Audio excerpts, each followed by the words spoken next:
Got my nailers in place, right in the center of my marks. Ready to go.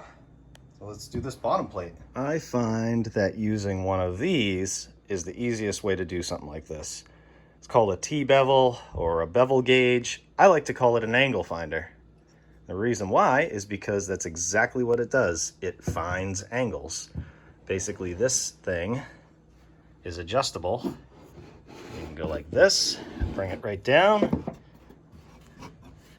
and match it up right here. And then you tighten this wing nut, and you just found your angle. Now you can take that and transfer it to a piece like this. Hold it square right here, mark this, and that would be your angle for right here. Now, not everyone is gonna have that T-bevel or angle finder, whatever you wanna call it. So another way to get this angle is put your piece down here, a scrap piece of wood, and then take a block, a leftover piece of scrap wood, and hold it like this, and you're gonna scribe that angle. If your situation allows, like mine does. Another way is you can actually guesstimate just by looking at this. You can measure it. You can hold a torpedo level like this. I'm sure there's some fancy stuff that you could do with a speed square that I'm not gonna tell you how to do. There's many different ways you can do this. Basically, you just wanna find this angle so that when you put your piece in, it sits nice and flush here and nice and flush against your nailer. But since we have it, we're gonna use this angle finder. So there's the angle for the bottom. I'm just gonna get a scrap piece of 2x3 that is actually longer than there to there, so I can mark what I'm actually gonna cut here. So here's my bottom plate. Remember, it's gonna sit like this, so it's 1.5 inches wide. This is the bottom, and I have my angle. This sat on the bottom of that angle, so I wanna hold it like this. So I'm just gonna hold it down here and mark my angle.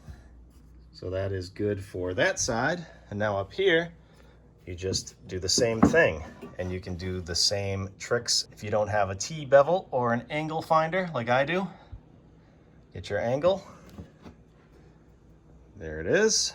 So now we need to know where to mark this. So you're gonna have to measure. I'm gonna hold my tape up here and try and basically continue it up like the bottom of the plate would be. And then on the other end, you measure. In my case, kind of gotta tuck that tape right down in there and take your measurement.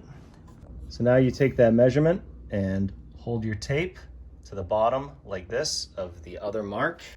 And then on the other end, you make a line like I have right here. And my oops line, that's why you always measure twice, cut once. And then you take your angle finder and hold it the same way on the bottom here and match this up and make a line like that. So now you can cut those marks with a circular saw or even a hand saw if you wanted to. Or like me, you can match up the angle with a chop saw. It looks like about a 43-degree angle, and you can cut those.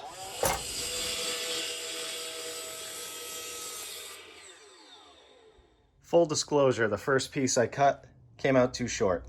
So I had another 2x3, and look at that. Perfect cut. Okay, now we can attach it.